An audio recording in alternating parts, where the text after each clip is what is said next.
Dámy a páni, ďalšia panelová diskusia. Kúpiť miner a ťažiť, alebo kúpiť Bitcoin a držať? Čo z tohto si vyberiete? Moderátorom tejto diskusie je Jan Kohout a jeho hostia prichádzajú na scénu. František Kohout, Dominik Džamba a Dušan Matuška.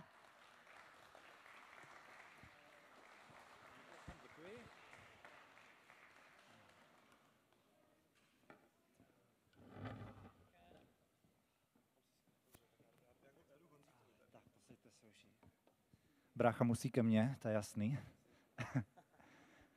Tak, krásný den. Vítáme vás na našem panelu o miningu a dneska se spolu budeme bavit o tom, jestli bychom měli koupit stroj a těžit, anebo raději koupit Bitcoin a držet. A tohle bude moje první otázka. Hned jak to tady poskládáme. Dobrý? Dobrý. Ja. Tak, hoši, tohle bude moje první otázka.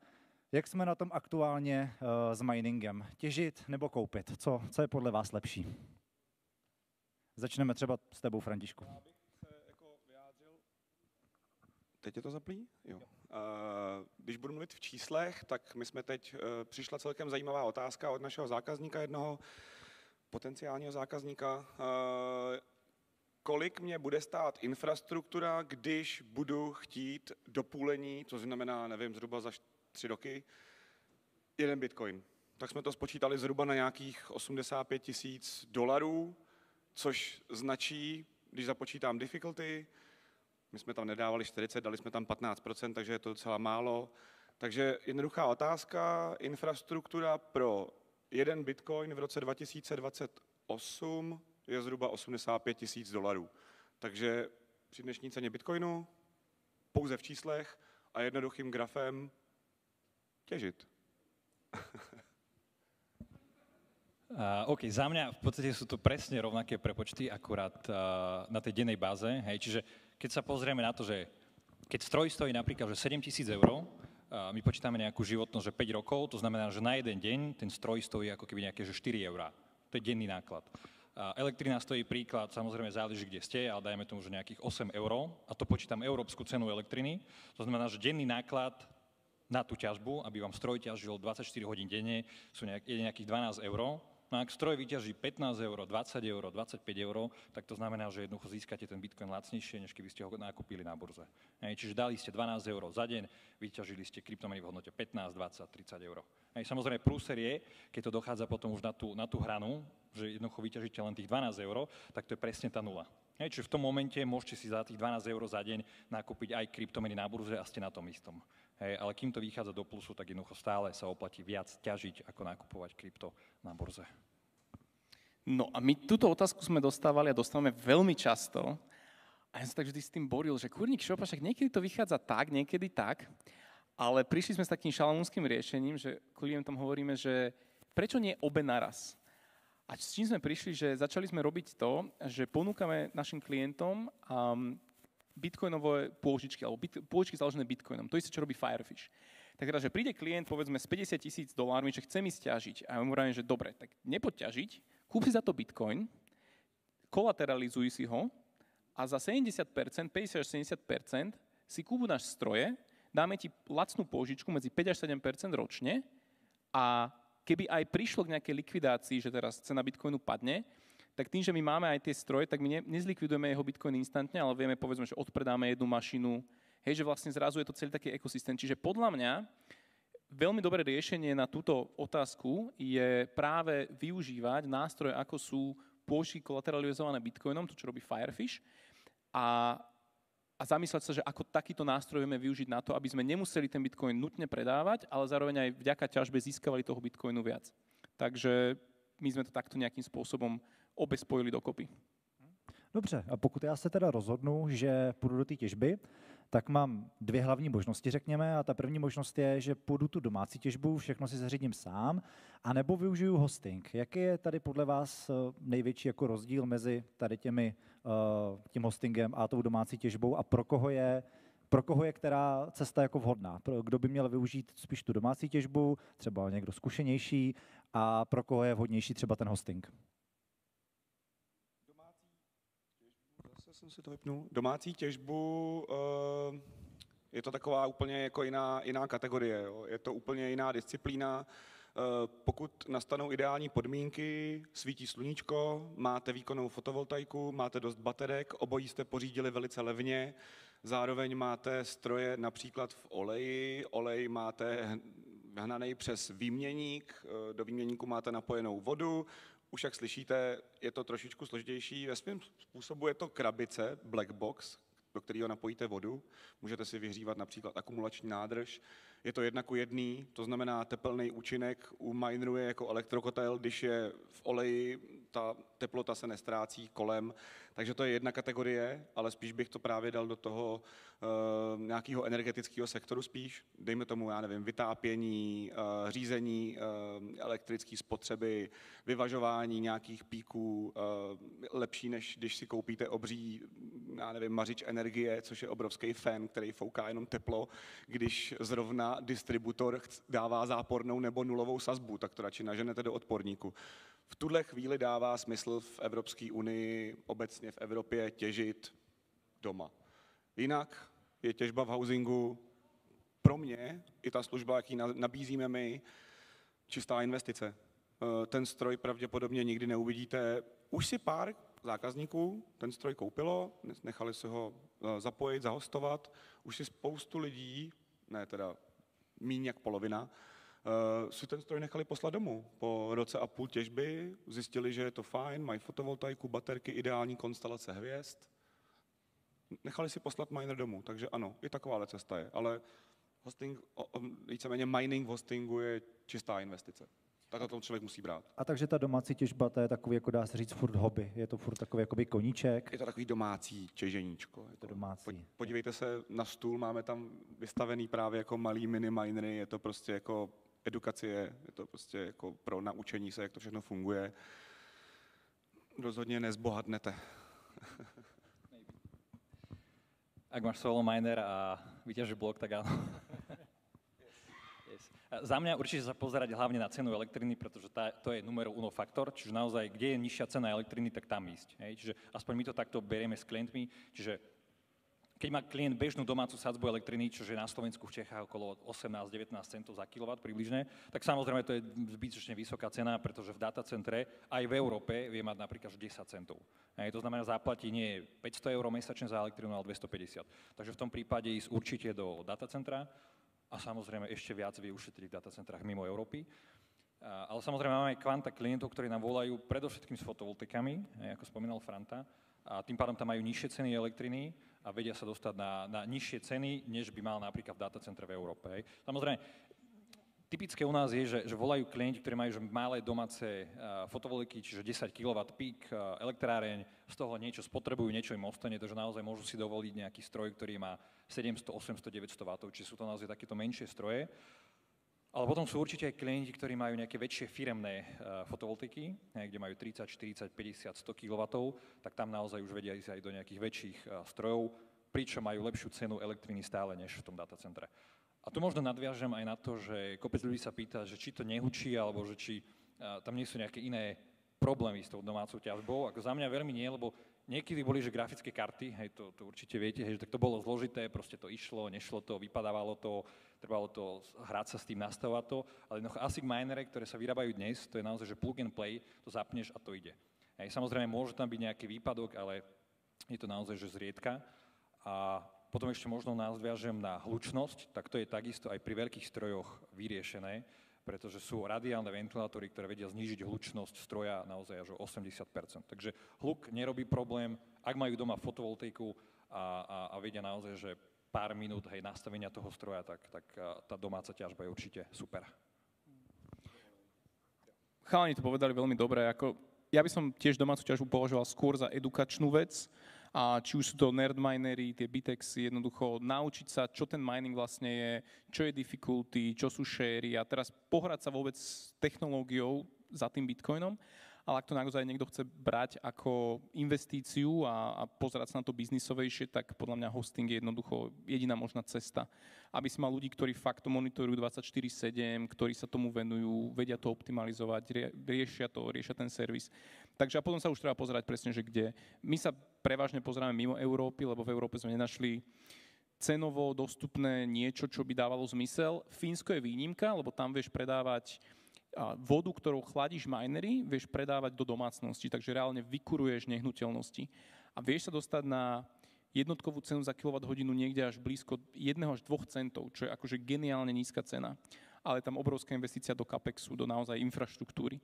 Takže možno, že jedného dňa budeme v tom Fínsku ťažiť, možno nie, ale v Európe je to fakt veľmi náročné. Takže pre nás fakt krajiny ako Afrika, Južná Amerika, není to Švajčiarsko, ale ak chceš dostať cenu, pri ktorej sa to oplatí, musíš ísť jednoducho do takýchto krajín. Přesně jak jsi říkal, jak jsi zmiňoval to teplárenství nebo právě tu ohřívání té vody, tak my jsme vlastně pro teplárny zajímaví ve chvíli, kdy se ta voda vrací z toho města, když tam jde třeba na 100-140 stupňů, skoro je to pára, zpátky se vrací na 60, na 50, my ji předehřejeme zhruba, dejme tomu, takhle to funguje, ušetříme, nahřejeme ji o 20 stupňů a pak ji doženeme do toho elektrokotle a tak dále. Ale máme rozjednáno spousty a spousty řešení v Čechách i na Slovensku, ale aktuálně čelíme tomu, že prostě všichni se na nás koukají jako kluci, jako, promiňte, ale Bitcoin je pro nás prostě furt taková jako nerdovina, jo? Já si radši dám prostě do té rozvodny ten obří fén. Vím, že funguje, dělá mi nula, ale ještě nás neberou asi vážně. Když se vrátím zpátky právě k tomu adolescent, nebo už jsme dospěli, tak bohužel se s tímhletím setkáváme dost často. No. Já myslím, že pokud se někdo rozhodne pro tu těžbu Bitcoinu, tak je to spíš z pohledu investice, že na tom chce nějakým způsobem vydělat. A myslím si, že častější volba bude určitě ten hosting. A my jsme se spolu, Františku, bavili o těch výhodách a nevýhodách toho hostingu v rámci lokace. Tak mohl bys nám to nějak přiblížit, na co by se člověk měl dívat, jakou lokaci vybrat, kde to je, protože přece jenom to není o té ceně nákladů v rámci toho, kde je levná elektřina, ale člověk musí koukat na nějaký geopolitický rizika a tak dále. Víme, že za posledních pár let bylo několik různých fuck-upů, například v Paraguaji, tam myslím, Dušky, že s tím máte bohatou zkušenost, můžeme se k tomu určitě dostat, tak na co by si měl člověk dávat pozor a kde by měl vybrat místo v rámci toho hostingu? Typická otázka od zákazníků, jestli je to jako nějak pojištěný. Já jim říkám, že ne. Prostě nebudu lhát. Pokud se někdo z královské rodiny v Emirátech rozhodne, že tady nebudete těžit, tak tady nebudete těžit. A pokud tam nebudeme těžit, tak mi zavolají, já si tam můžu jet s dodávkou, jezdit a už jsem tam byl takhle 3krát. Většinou jsou problémy třeba s dotacema zemědělskýma, kdy vlastně vy máte fíkovou farmu, máte tam kontejner, nechci to bagatelizovat, ale říkám to rád, přivázaný velbloud u palmy, fíkovou farmu a odebíráte 2 MW za hodinu.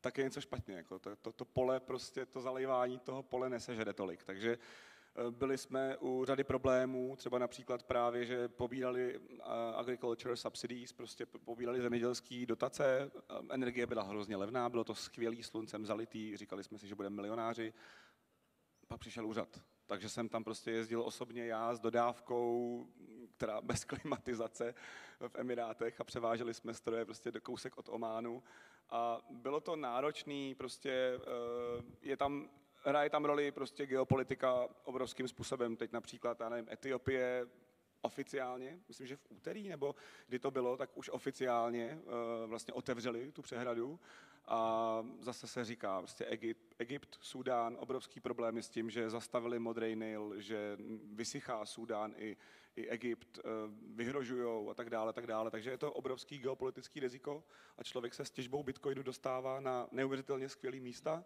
poznává svět, poznává geopolitiku a vlastně fakt už jako neřešíte teréše, ale vlastně jako problémy světový. V tomhle je to hezký. Ja by som skrátke povedal, alebo rozdelil to možno na Európu a mimo Európu, tie datacentrá, pretože v Európe je to určite, jednak žiadne clo sa neplatí, hej, keďže stroje sú v Európe, takže jednoducho klient neplatí žiadne clo. Rýchlejšia doprava, možno taký priamejší servis, alebo viac priamy kontakt s tým datacentrom a technikmi v tom datacentre, pretože tu naozaj viete mať priamy kontakt na toho technika, ktorý naozaj v tom datacentre a priamo obsluhuje tie vaše stroje. V datacentrách mimo Európy súvisí to s tým, že sú naozaj väčšie datacentrá, tá komunikácia môže ísť cez viacero ľudí, a tým pádom môže to tam trošku drhnúť, ale tá cena elektriny mimo Európy je proste na polovicu oproti Európe. Takže naozaj obe varianty majú svoje plusy a minusy a je už potom naozaj na každom na zvážení. Dobre si povedal, Franto, že naozaj ten mining ťa zoberie do sveta a spoznávaš geopolitiku, spoznávaš všetko možné iné aspekty, len nie ten mining častokrát. A začneš riešiť teda, že ktorá rieka dáva zmysel a úplne zrazu geografia, všetky predmety zo školy si rekapituluješ. Takže áno, napríklad ten Paraguaj, my sme odtiaľ už presnuli stroje práve do Etiópie, takže tam už nejakých 400 strojov odišlo, 600 sme predali priamo v Paraguaji. Paraguaj zvyšoval ceny a ekonomicky im to nedávalo zmysel, oni musia vlastne to, čo nespotrebujú, predať za veľmi lacno, dokonca pod výrobnú cenu Brazílii.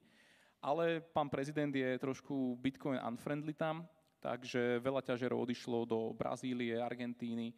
Takže bohužiaľ stále v Paraguaji sa trošku toho miningu deje. Možno sa to raz obnoví, možno zase sa to nejak unormálni, lebo akože tá cena tam dáva zmysel, ale umelo ju navýšili pre tých minerov a už to ekonomicky pre nás akože nevychádzalo. Hej. Takže pre nás teraz Afrika je zaujímavá. Bol som teraz v Ugande pred 2 týždňami. Tam sme mali robiť projekt spracovania odpadu, tvorby elektriky a ťažby. Nigéria je zaujímavá. Takže a tie rizika, áno, treba si uvedomiť, že ak ideš mimo Európy, si v krajinách, kde čelíš nejakému geopolitickému riziku. Ja takisto klientom vždy hovorím, že není to Švajčiarsko, hej, že naozaj berte to tak, že robíme maximum preto, aby sme dali top servis, ale niekedy zasekne sa to na colnici o 3 týždne dlhšie, ako sme plánovali, lebo nejaký pánko neprišiel do roboty, ktorý potrebuje dať pečiatku, ak tá pečiatka není, nikto sa nepohne. A teraz pánko bol na dovolenke, hej. Napríklad Etiópia, aj minule sme poslali klientom, že pozrite sa, tu je dokument, teda, že už sme to získali, to je to povolenie a všetko. A klient, že však, ale tam je rok 2017, že to čo mi posielate? A ja, že no áno, v Etiópii je rok 2017. Že to je taký úplný bizár, čo som ja netušil, že Etiópia má posunuté roky, tam je dnes rok 2017, lebo oni rátajú iným kalendárom, oni majú 13 mesiacov inak, a 12 z nich má 30 dní a posledný má 4 dní. No je to úplne iné, lebo Etiópia je vlastne jedna z prvých krajín, ktorá prijala kresťanstvo a oni tam majú že strašne veľa iných vecí, čo vo svete inak fungujú. Napríklad u nich, keď sa máte stretnúť a oni povedia, že vidíme sa o 1, tak u nich o 1 je o 7 ráno. Oni majú 0 hodinu, 6. U nich je akoby polnoc, 6 hodina ráno. A toto sú také tie kultúrne veci, ktoré sa nenaučíš, akože keď tam necestuješ, hej?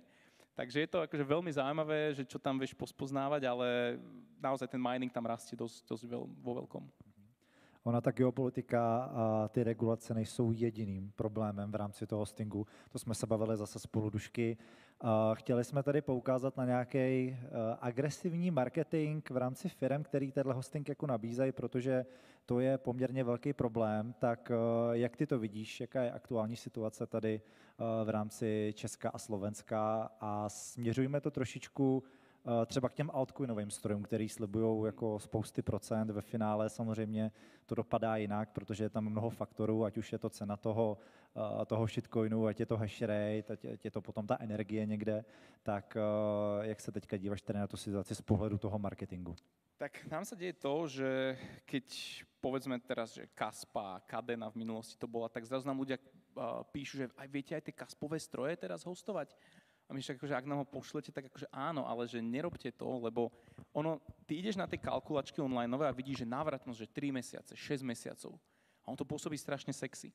Lenže ten človek, ak nevie, že ako funguje obťažnosť, tak on nevie, že keď sa teraz nakúpi tisícky strojov, ľudia si ich zapoja, tak obťažnosť ide to the moon. Zrazu tá kryptomena, jednoducho všetci, čo ju ťažajú, predávajú za Bitcoin alebo za niečo iné, čiže ešte je tam tlak na pokles tej ceny, rast tej obťažnosti a tvoja návratnosť stroja sa predĺží zo 6 mesiacov na 6 rokov. Takže mne sa toto nepáči, že veľakrát sa promujú vlastne stroje, že nedá sa tam tých x disclaimerov, ale robí sa to tak, že dneska to takto vychádza, ale nedá sa tam to, že čo ak. Hej? Takže ja si toto myslím, že mali by sme byť viac takí, že vedomejšie to aj komunikovať s rôznymi rizikami, lebo inak potom si myslím, že človek to nabehne s nejakou vidinou a potom si povie, tak to celé krypto to je nejaký celý scam, alebo jednoducho odchádza častokrát s negatívnou emóciou. A to je to, čo by sme podľa mňa ako komunita mali dbať, že chceme, aby tí nováčikovia v tej komunite zotrvali dlhodobo, aby sa necítili, že niečo im bolo ponúknuté, čo bola nejaká mačka vo vreci. Takže toto by som rád tak akože apeloval a aby sme to nejak tak spoločne pomenili. No. A na co by si měl člověk dávat pozor? Měl by si to nějak spočítat po vlastní ose nebo se zeptat jako konkurence? Co by si poradil běžnému jako někomu, kdo chce začít s tou těžbou v rámci toho hostingu?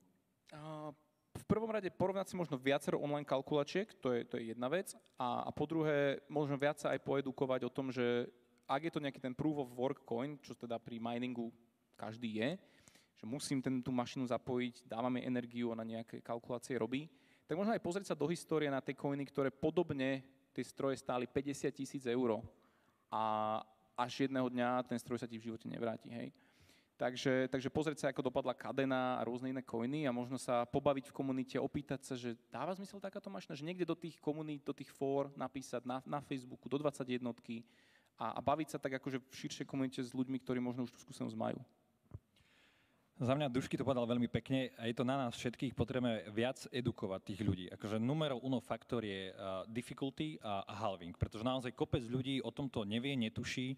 A samozrejme aj Bitcoin má svoju difficulty, tá takisto rastie, ale pri tých drobných coinoch naozaj tá difficulty vie explodovať v priebehu pár mesiacov a naozaj ľudia do toho idú s tým, že nevedia, ako to presne funguje. A za mňa, my sme takisto za altcoinové minere, ale skôr by som povedal, alebo ja by som to rozdelil takto. Sú bitcoinové minere, hej, tak to je samozrejmosť, a potom sú altcoinové. A tie by som rozdelil na veľké, hej, čiže ktoré ťažia veľké coiny, no niekedy to bolo Ethereum, len to už prešlo na iný algoritmus, a za druhé je tam Litecoin. A potom sú všetky ostatné, a tak to sú naozaj tie projekty, ktoré môžu fungovať pol roka, rok a pol, ako bola napríklad minulý rok Kaspa, predtým Cadena, teraz napríklad je takisto Aleo minere, hej, podobné minere, ktoré majú návratnosť 6, 7, 8 mesiacov. A ľudia do toho idú s vidinou toho, že naozaj tá návratnosť tam taká bude, len to je indikatívna návratnosť podľa dnešných čísel a podľa dnešnej návratnosti. Takže naozaj preto musíme, a chcem ešte raz povedať, že je to na nás všetkých, proste, aby sme viac edukovali tých ľudí, čo myslím, že za nás môžeme povedať, že naozaj to robíme, lebo máme naozaj komplexný web a snažíme sa tých vzdelávacích materiálov tam publikovať strašne veľa, aby jednoducho ľudia sa v tom posunuli a vedeli, do čoho idú. Lebo naozaj tie maličké projekty, Kaspa, Cadena, ako to boli projekty na pol roka. Ono teraz to nejde, ale zase môže prebehnúť aj pol rok a pol, ten coin zase môže vystreliť, zase tam budú nejaké čísla. No naozaj nie je to stabilné a nie je to dlhodobé. Mě strašně zajímalo, nebo respektive dal jsem si nad tím nějaký jako pár měsíční research, vlastně jak ty projekty vůbec jako vznikají. Jak je možný, že velká firma, jako je Bitmain, MicroBT, Avalon a tak dál, začne vyrábět ten stroj s tím čipem, který hashuje právě tím daným algoritmem. Strašně jsem se do toho jako ponořil a vlastně jsem došel k závěru, že nejdřív je komunita s nápadem na coin, hashovací algoritmus, argumentem, že to je lepší než Bitcoin, technologicky vyspělejší, větší propustnost, blá, možná jo. Network efekt 0. Komunita přesvědčí investora, člověka s penězma. Investor už má kontakty na továrnu. Továrna začne prdět stroje. Nejdřív těží sama, potom vrací peníze investorům. Investoři dávají něco zpátky do komunity a pak až to jde k youtuberům, který to vypromujou, lidi si to koupí. Já jsem takhle zkoušel Alephium. V červnu šlo nahoru. Začaly se vyrábět stroje. Koupil jsem si stroj, přišel mi v červenci. Společně s youtuberama. V červenci dělal $50 denně, v září si ho začali kupovat lidi, august, september. A v septembru už dělal z 50, dělal 2. V říjnu už 0. Dělal -2. 0, -2. To byla bitcoinová křivka v 16 letech za 3 měsíce. Neuvěřitelný. A kdo to financuje? Kdo to dělá? Jak donutíte tu továrnu, aby prděla ten stroj s těma čipama na ten algoritmus? Nedostal jsem se k tomu. Asi jsem moc malej fanda kohoutů, abych se dostal mezi velký kluky a zjistil, jak to teda reálně funguje, jak přinutíte miliardovou čínskou továrnu nebo TSMC, aby začala na Tajvanu dělat tyhle čipy s tímhletím algoritmem. Nechápu to. Ak zaplatíš za tie wafery a za tie čipy, tak ti vytlačia čokoľvek, hej? Ak si kúpiš ten slot. A my sme sa rozprávali vyslovene s výrobcami aj Aleo-strojov, aj tých Kaspových v Amerike na Mining Disrupte a dosť sme ich challengeovali práve s týmto, že počujte však ten difficulty extrém narastá, že vy to dumpujete na ten trh a normálne ten reprezentatív, to bol normálne nejaký C-level manažer tam, tak on sa tak vyhýbavične, že no, tak áno, však my tiež trošku sa na tom naťažíme a potom to predáme ďalej, ale nebol mu veľmi komfortné, lebo vidí, že ten retail potom dostává tie mašiny v momente, kedy už to nemá zmysel. Já rád říkám jednoduchou větu. Bitcoin je nuda. Díky bohu. Prostě jako je to tak, je to klid a to trhy chtějí. A to si myslím, že je správně. Volatilita není úplně dobrá. Bitcoin je nový stablecoin.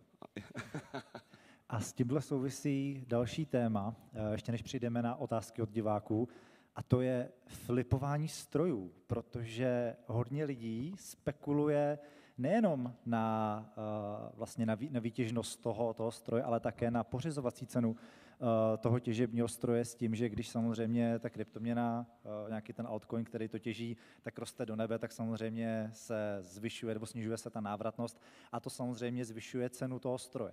A zaregistroval jsem, že někdo právě kupuje i ten stroj, jako když ten coin je v začátku, teď když to vylítne, tak samozřejmě ten stroj zvýší svou cenu jako několikrát, 3x, 4x, 5x. Viděli jsme to v roce 2021, tuším, na těch L2 něco, ty, co těží Litecoin, já nevím teď, jak se to jmenuje.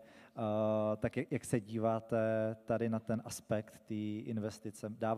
Dává smysl se dívat vlastně i na cenu toho stroje a považovat to jako za nějaký bonus potom k tomu, když to má nějakou výnosnost? Dobre, tak poviem, nám sa to, myslím, že 3 klienti za posledný možno rok takto flipli stroje a zarobili na tom. Neboli to nejaké šialené percentá, ale možno, myslím, že jeden okolo 20%, ďalší okolo 30% zarobil. Ale nemusia to stať. Že naozaj, to aj hovorím taký disclaimer, že ak difficulty pôjde výrazne hore, tak v čase ten stroj nebudeš môcť predať za výrazne drahšie. Že sú to také krátkodobé momenty, kedy prudko narastie cena, napríklad teraz L7, L9, teraz Trump, Dogecoin, rezervy Dogeové a tak ďalej, tak teraz nám naši dodávateľia všetci, že kupujte L9 rýchlo, kupujte L9, lebo však oni chcú na tom zarobiť takisto.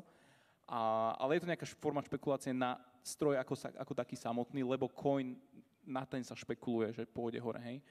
Takže niektorí takto uvažujú, ja skôr sa na to pozerám, že ak chcete ísť do miningu, tak skôr riešte práve, že dlhodobý mining, naozaj kúpiť za dobrú cenu, možno práve využiť tie pôžičky kolateralizované bitcoinom a nesnažiť sa tie stroje flipovať, lebo nemusí vám to podariť. Naozaj 2 z tých 3 klientov potrebovali peniažky, lebo sa sťahovali do inej krajiny, jeden si musel kúpovať dom, auto, takže proste, že sorry, musím predať stroje. A naozaj sme mu našli kupujúceho asi behom týždňa a mal iba na strojoch, že 20-30%. Hej. Takže vie sa to podariť, vie sa dokonca aj za viac predať, ale môže ti skončiť aj jednoducho jedného dňa bezcenný stroj v rukách, hej, keď na ňom ťažiť 7 rokov, hej, už ho neflipneš. Takže nepovažujem to za nejaký biznis model, na ktorý by sme sa na tom miningu mali pozerať. Je to nejaká potenciálna dobrá vec, keď sa to podarí, ale nemal by to byť úplne že ten hlavný zámer. Keď si sa pýtal, či... ChatGPT, Dominik, či? Čože? ChatGPT tam máš? Nie, zapisujem si poznámky, aby som vedel, čo všetko povedať. Keď si sa pýtal, či to vie byť bonus, ono to vie byť niekedy ešte viac ziskové ako samotná ťažba. Samozrejme, už to uniká tej podstate, že ťažíš, lebo viac vieš zarobiť naozaj na predaji toho stroja. Alebo poviem extrémne prípady, naozaj z histórie. Z15, ktoré ťažia Zcash, čiže nie nejaký, že úplne, že shitcoin, ale proste je to Zcash. Klienti, to bol rok, ja neviem, 2020, nákupná cena 2 500 eur. Pol roka alebo 3/4 roka na tom, potom čo prišla altcoinová sezóna a Zcash samozrejme narastol, tak tie pol roka používané stroje, ktoré klienti kúpili za 2,5, tak po pol roku predali za 9 až 10 000 eur. Sú to naozaj že extrémne prípady. Chcem povedať aj práve preto, že vstup do miningu, alebo kľúčový faktor pri vstupe do miningu je za mňa časovanie trhu. Aj keď to môže znieť možno trošku čudne, hej, že časovať trh, ale naozaj ceny tých strojov sa hýbu podľa toho, ako veľmi ten stroj zarába. To znamená, že keď zisky stroja do roka narastú že 4-násobne, hej, tak to znamená, že aj stroj narastie, alebo jeho hodnota a jeho cena narastie 4-násobne, takže naozaj ty svoj používaný stroj vieš predať 3-násobne drahšie. Čiže naozaj dá sa na tom zarobiť, že pekný peniaz. len už to uniká tej podstate toho miningu. Čo ešte možno spomeniem, keď kúpite krypto, predáte, mali by ste ho samozrejme zdaniť. Miner, neviem, či to takto môžem hovoriť, ale jednoducho, keď kúpiš stroj na bazoši, alebo to je jedno, niekde kúpiš stroj za 5 000 eur a o rok ho predáš napríklad za 10 000 eur na bazoši ako jednorázovú vec, tak pokiaľ viem, hej, z tejto jednorazovej veci by si teoreticky nemusel platiť dane, ak ide o bazošový predaj.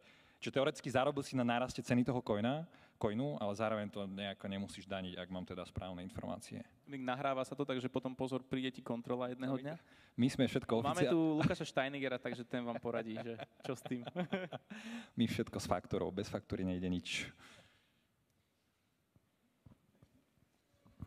Já mám v tomhle opět zase prostě naprosto nudný názor. My říkáme lidem, kupte si stroj, zapomeňte, že jste to udělali a pokračujte v DCAčku. Je to vlastně jako jednoduchý boj. V tomhletom už jsem se znavil spekulací a doufání, že něco bude pumpovat, že něco bude úspěšnější. A je to i takový jako vnitřní klid, je to takový jako bitcoinový zen. Nechci říkat, no, klidně to prohlásím, že jsem maximalista, ale taky jsem netěžil jenom bitcoin, ale vlastně těžba bitcoinu přináší klid v duši. Takže takhle, a když bych měl být úplně až takhle jako éterický, jo, prostě je to hlavně klid, no. Každý den ráno vstávat a říkat, že každý den ráno vstávat a čekat, jestli to prostě bude pumpovat, anebo ne. Proč? Souhlasím, přesně tak. Dobře, hoši, já vám děkuju, díky moc. A my bychom teďka přešli na otázky od diváků. Máme tam něco? Přepne nám to někdo? Dělej se tedy otázky, že jo? Nebo ne? Moment. Tak moment. Nejsou žádné? Jsou. Tak, Matuš se ptá, jaký je minimální kapitál, který by se měl investovat, kdyby jsem chtěl těžit krypto mimo EU, započítáme clo a podobné náklady spojené s těžbou mimo EU. Tak, hoši, co Jednoduše myslíte? řečeno, stará S21, 200 terahash, vstupní investice zhruba $4,000. Není to tolik. Někdo říká, že mašina stojí 300-400 tisíc, není to úplně tak, můžete si koupit jeden stroj. Bohužel dost často se setkáváme s tím, že pokud si koupíte jeden stroj, tak jste většinou člověk, který to bude kontrolovat každých 15 minut a psát si s naším support týmem každých 15 minut, že hash rate není 200, ale 198. To se děje velmi často. Takovým klientům nabízíme službu jmenující se garantovaný výkon, kdy si vlastně reálně nekupujete stroj, ale koupíte si hash rate s příplatkem nějakých $500. Nám to nebylo zmíněno, o tom jsme se nebavili, a to jsou opravy. Nám vychází zhruba, že stroj opravujeme 1,8krát ročně. To znamená, zhruba 2krát je ten stroj v háji. Provozujeme zejména Emiráty, takže teplo, písek, prach, bordel, praskají kondenzátory, vypejká se pasta mezi chladičem a čipem, odcházejí control boardy, jsou to opravy do $150, takže ten stroj, jak se říká, jako 5 let životnost, ne, klidně 20 let, je to jedno, protože ho furt vyměňujeme dokola, je to taková humpolácká elektronika s velkýma součástkama, je to jednoduchý. Takže $4,000 a můžete těžit i včetně cel, včetně hostingu. Cena je all-in-one. Většinou je cena all-in-one u všech prodejců. Zhruba taková. Chcete doplnit, hoši? Za nás veľmi podobne. My máme teraz tiež od jedného stroja možnosť. Predtým sme mali $50,000 a viac. Teraz sme urobili na nejaký čas taký skôr retailový prístup. Uvidíme, či to budeme chcieť robiť dlhodobo, lebo naozaj ľudia, ktorí si kúpia jeden stroj, častokrát sú tí, ktorí ti dajú najviac zabrať. Takže teraz nám podarilo pár väčších klientov, takže je možné, že od budúceho roka zasa tak možno uzavrieme tomu retailu a pôjdeme skôr s takými desiatky až stovky strojov a viac. Ale teda dá sa začať fakt od toho jedného S21, 2, 3, 4 tisícky. Podobne, jak hovoril Franta, takže nebudem sa opakovať. Okay. Ja len skrátke, u nás sa dá kúpiť jeden stroj, dá sa houseovať v datacentre a nie je to problém. Hej. Kľudne klient si vie kúpiť na bazoši starú S19 za €500 trápny. Hej. Samozrejme je to nejaký starý stroj, takže keď si ísť do tých novších, tak 3-4 tisíc eur je cena bitcoinových minerov nejakých lepších. Další otázka. Petr Horvát se ptá. Nějaká práce, já ho taky znám, jo. Nějaká práce v mining sektoru, když nejsem programátor. Najde se tam nějaký uplatnění? Já si myslím, že určitě jo. No, my sme teraz akorát vyhadzovali včera pozíciu, marketing tu robím, normálne hľadáme že exekutívneho asistenta, takže ak ste 21 v komunite, tak napíšte mne, dám vám vedieť, celý inzerát máme. Takže ako firma rastieme, náš prevažný biznis je mining, ale už robíme práve aj požičky kolateralizované bitcoinom, nejaké OTC veci, edukáciu hlavne, takže všetko tak akože okolo miningu sa aj točí. Takže dá sa aj u nás akože pomôcť, ak niekto chce cestovať do Etiópie a žiť tam, tak dá sa pomôcť chalanom na sajte, opravovať mašiny alebo proste rozširovať sajtu, stavať. Takže aj toto je možné. Tak kľudne napíšte a možno niečo nájdeme. No. My jsme hledali pomocníka, který by právě vyřizoval ty požadavky na WhatsAppu, že už 12 minut stroj jede jenom na 98% výkonu. A teď jsme to vyřešili chatem GPT. Pracujeme na tom, budeme se snažit situaci vylepšit. Děkujeme. Omlouvám se všem, co přišla tahle zpráva. Nebyl to asistent. A já jsem si myslel, že to mi ty písal, Frank. Tobě jsem to psal já. A děkuji. Tak, to byly všechny otázky. Já se doptám, jsou teďka nějaké novinky v rámci těžby, řekněme třeba hardware, chystají se nějaký nový stroje, nebo je něco takhle v dohlednu? Přijďte se podívat ke stolu, dole je tam utopený stroj ve skleničce vody, chladím ho tam jako jen tak pro srandu, je to malinký čip, ale myslím si, že se zvedá ten solo mining, je to vtipný, je to fajn, je to součást edukace, všechno je open source, můžete si vyjet na GitHubu zdrojový kód, Kiket, kompletní hardwareovou desku, my jsme si ji nechali udělat v Čechách, takže to je vyrobený opravdu v Čechách, ale výroba stála jako 3 minery velký. Takže jedna destička, ale solo mining si myslím, že je fajn a velice podporující záležitost, kterou Satoshi myslel. One CPU, one vote. Tohle si myslím, že je fajn a je třeba to opakovat a lidem vlastně jako říkat, že prostě každý, kdo má procesor, by měl právo participovat na těžbě Bitcoinu. Hele, s tím já naprosto souhlasím, jenom doplním, tak ten solo mining, to je jako velká loterie, že jo? Pořád. Nám akurát volal klient, že už nechce vsádzať tikety a dávať loto, tak naozaj, že si kúpil tieto solo minere a je to loteria proste, že rok nevyťažíš nič, alebo naozaj 5 rokov nemusíš vyťažiť nič a potom sa ti môže podariť vyťažiť blok, čož je 3,125 bitcoinov, hej, takže je to loteria. Tých 5 rokov je veľmi optimistických stále, ale môže to byť skorej. Jasné, áno, skôr to vynásobme. Súhlasím, ten solo mining teraz ide fakt, tým, že je to open source, proste Bitex, tá platforma krásne rastie, nám v kancelárii beží Hydro, Bitex a je to krásne, tam je to čerpadielko a rúrka, cez ktorú je tekutina, chladí to tam akože na stole, čiže krásne veci sa dajú. Je to naozaj skôr edukatívna záležitosť. A z takého toho industry miningu, tak firma Auradin, neviem, či chalani sledujete, poznáte, je to vlastne taký nový konkurent tým veľkým hráčom, ako je Bitmain, Canaan a podobne. Tá mašina je dosť robustná, stabilná, v podstate všetky komponenty sú veľmi ľahko zameniteľné, takže idú takým iným spôsobom. A jednej firme európskej sme pomohli sa stať distribútorom práve tohto Auradinu, takže sme celkom fanúšikovia práve tejto firmy, uvidíme, jak sa bude dariť a chceme nejaké tie minere naskladniť a pracovať s nimi.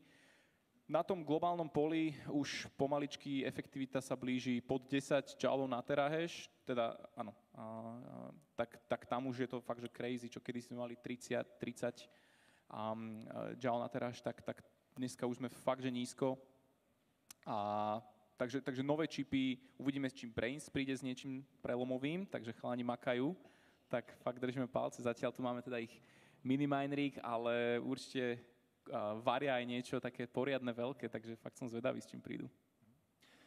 Dalším tématem ohledně miningu, a tady se možná vrátíme zpátky k tomu domácímu miningu, je zpracování odpadního tepla. Jakým způsobem se na to koukáte a je to dneska za dnešních jako podmínek vůbec jako efektivně aplikovatelný v rámci nějakého rodinného domu? Co já s tím, jako, když mám doma nějaký miner nebo minery, co já s tím odpadním teplem můžu všechno dělat? Je možné vykurovať problém je v tom, že minery hučia, ale to sme hovorili, že už je vyriešené naozaj. Hej, tými radiálnymi ventilátormi vie znížiť hlučnosť o 80%. A teraz, môžete vykurovať tým pádom priamo tým teplým vzduchom. Ideálnejšie sú nejaké priemyselné priestory, pretože je tam ako keby nejaký, nie že smrad, ale jednoducho je to nejaká elektronika, hej, cez ktorú prúdi ten vzduch. A potom ďalšie systémy sú určite vodné chladenie a minerálny olej, ktorý sa dá napojiť priamo do nejakého kúrenia, vykurovanie bazénov a podobné systémy, ktoré kopec klientov skúšalo a naozaj realizovalo, hej, vykurovanie bazénov a domácich sústav. Takže toto je možné. Dobre, keď si spomeniem, tak to poviem potom. Já mám poměrně jednoduchý čísla, spolupracujeme s polskou firmou DCX, která je vlastně jako jediná tady v Evropě, která vyrábí právě, zajímala se dřív o nějaké jako instalační projekty v energetice, vodárenství a tak dále. Je to krabička na 50 litrů minerálního oleje, je dvouplášťová, má v sobě výměník, dáte do ní 2 S21, což jsou stroje o příkonu 3,5 kW, dohromady to má 7, tím pádem máte doma elektrokotel, díky tomu, že je to dvouplášťový, tak vám neuniká tolik energie, má to v sobě výměník a výměník 2 typů, to znamená například na bazén pro chlorovanou vodu a normální deskovej, například na vytápění podlahovky, takže už to začíná jít do tohohle jednoduchého průmyslu. Je to elektrokotel, takže tepelný účinek je prostě 1:1, CLP je 1:1, tepelný čerpadlo může mít 1:5 dneska už, ale když ten Bitcoin na konci měsíce prodáte, což nedoporučuju samozřejmě, tak vám to udělá ekonomický tepelný účinek zhruba 1:3. Takže už dokážeme S21 konkurovat tepelnému účinníku tepelného čerpadla 1:3. Ale není to selským rozumem, že dám za 1 kW mám 3 kW tepla, ne, mám 1 kW elektriky, mám 1 kW tepla, ale když ten Bitcoin prodám, tak se mi vrátí až zhruba 30% účtu za elektřinu. Takže funguje to, já sám to mám doma zapojený a za rok si zhodnotím a vypočítám čísla a pak to začnu prodávat. Do té doby to nabízet nechci. Ja som si spomenul, volal klient, že chce vykurovať s minerom, takže chce nejaký miner, bolo to vzduchom chladené. Problém bol v tom, že chcel tam dávať bežnú domácu cenu elektriny, čo je 18 centov. To znamená, že výsledok bol taký, že OK, ušetrí na kúrení príklad 50 € mesačne, ale za tú elektrinu zaplatil 100 € viac než v datacentre. Takže naozaj záleží, že akú elektrinu do toho cpeš. Ak má samozrejme fotovoltaiku, tak je to lepšie, ale niekedy je ten efekt práve opačný, takže to si treba spočítať. Nič, ja si počkám na frantové čísla a potom. Dobré. Tak jo, hoši, my se blížíme do finiše, po nás bude tombola, máme poslední minutku, možná 2, tak rychlá konečná otázka. Kdybyste měli 10 milionů korun, teď to nepřepočítám na eura, hodili byste to do miningu, nebo byste nakoupili Bitcoin? Kúpil by som Bitcoin, založil by som ho a išiel by som ťažiť. Dobře. Skvelý nápad, alebo proste priamo nakúpiť bitcoiny, ale určite my hovoríme ťažiť a nepredávať, hej? Pretože keď dnes ukazuje kalkulačka, že to zarobí, že 300 €, alebo zarobil si 300 € mesačne, jednoducho ty, keď to predáš za 300 €, tak prichádza, že ten budúci zisk, ak počítame s tým, že cena bitcoinu porastie, s čím samozrejme každý počíta. Kolik jsi říkal, 10 milionů? Jo. Tak si za 5 koupím Lambo a dalších 5 si nechám na opravy, protože ty výtluky jsou hrozný v Čechách. Výborně, skvělý. Tak jo, tohle bylo na všechno, moc vám děkujeme za pozornost a užijte si zbytek konference. Ahoj.